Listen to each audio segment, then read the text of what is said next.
Asking about the future of language is that way madness lies. Who would have predicted 1,000 years ago that Latin would no longer be used in 1,000 years' time? By hardly anybody. You know, I mean, obviously Latin is still used in certain circumstances, but it would not be the normal education to be fluent in Latin. If you'd said that 1,000 years ago, people would have said you were mad. So, in 1,000 years' time, will English still be a global language? We could all be speaking Martian by then, if they land and take over.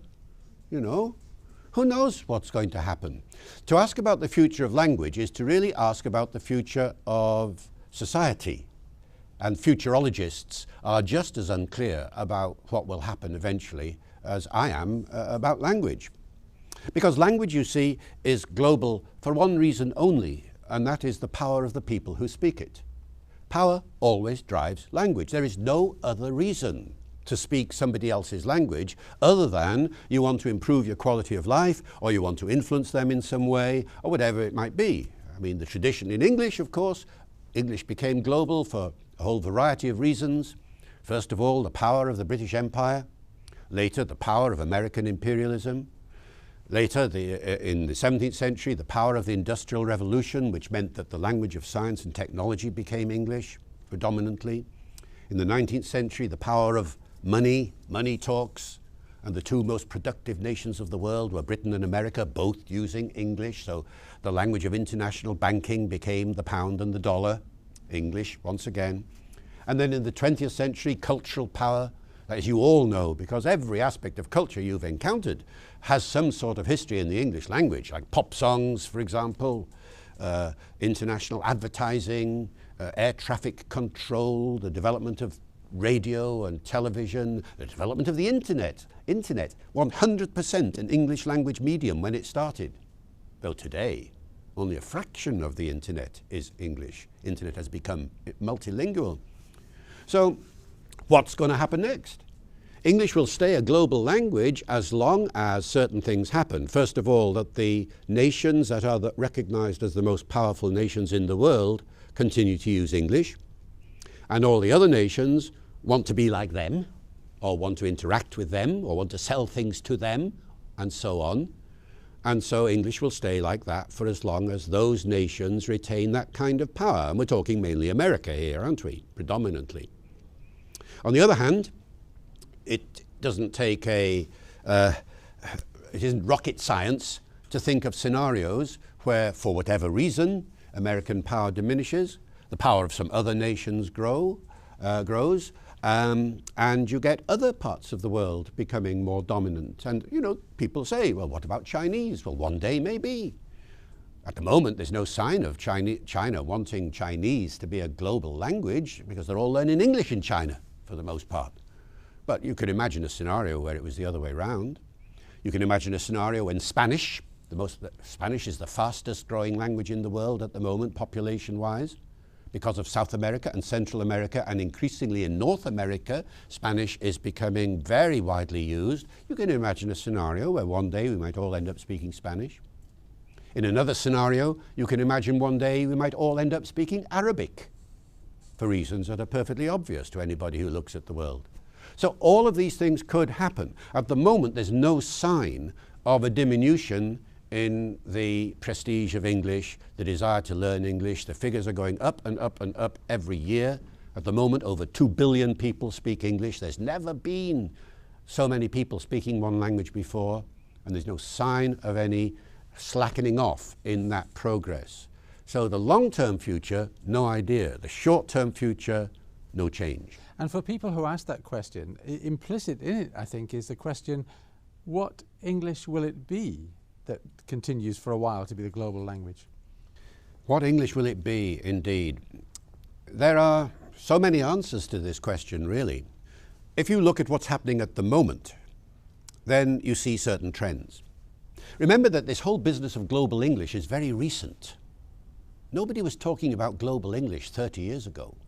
I only started giving lectures on global English in the 1980s. The first books on global English were not written until the end of the 1990s. And so we're talking about a very recent trend here.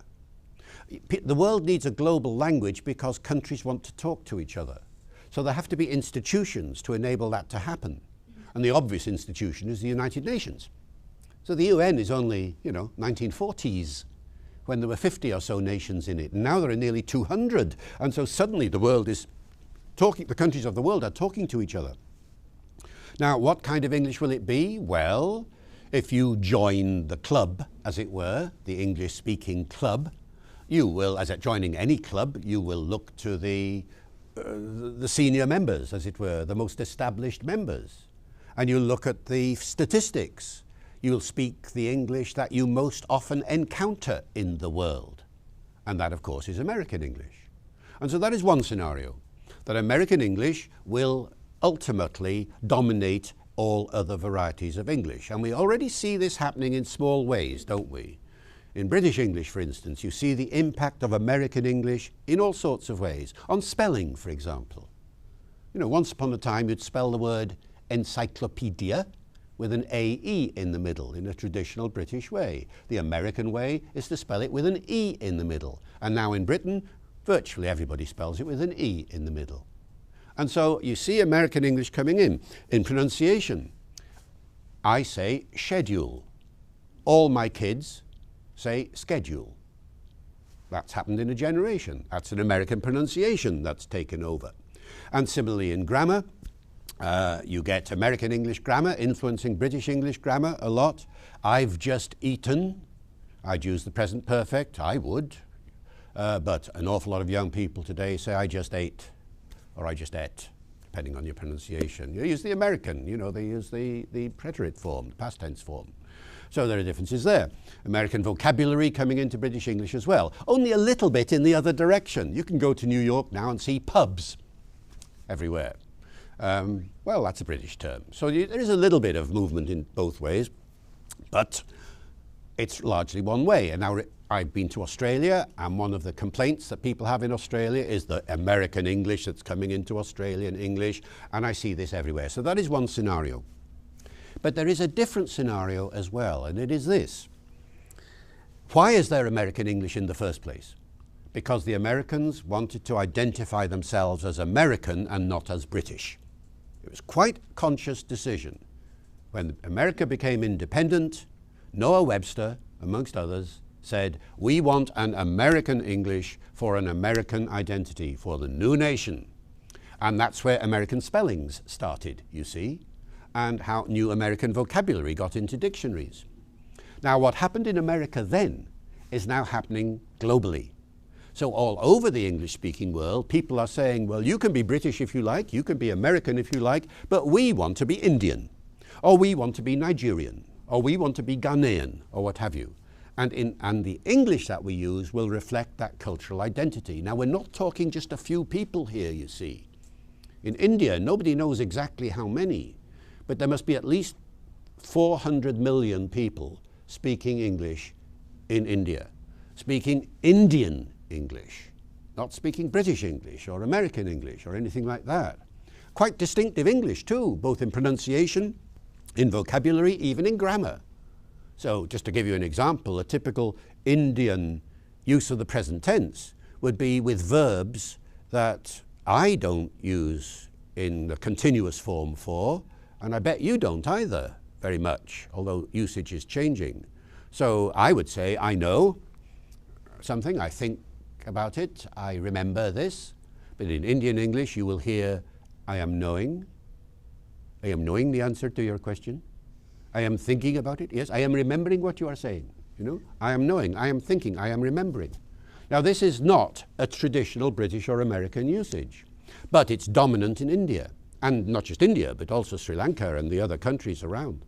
Now because there is so much movement around the globe now, and there are so many people of ethnically South Asian origin in Britain, Now you hear that a lot of the time in Britain, and it coincides with another trend which you must have noticed, a general increase in the use of the present continuous, where once upon a time you would have had the present simple. And the best example I can think of is McDonald's slogan. What is it?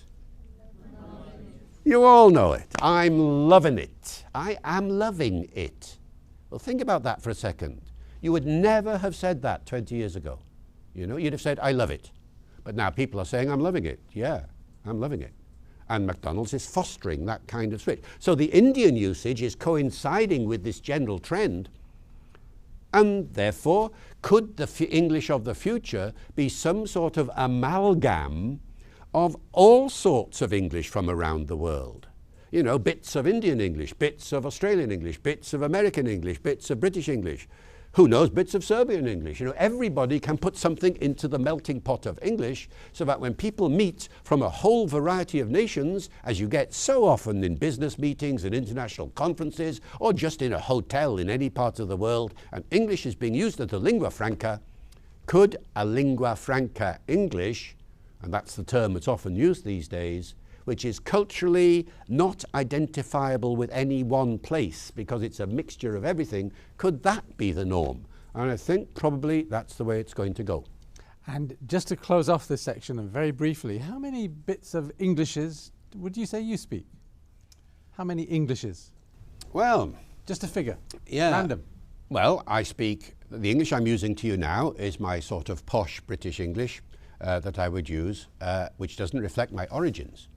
If I go back home to where I live, which is in Wales, my second language is Welsh.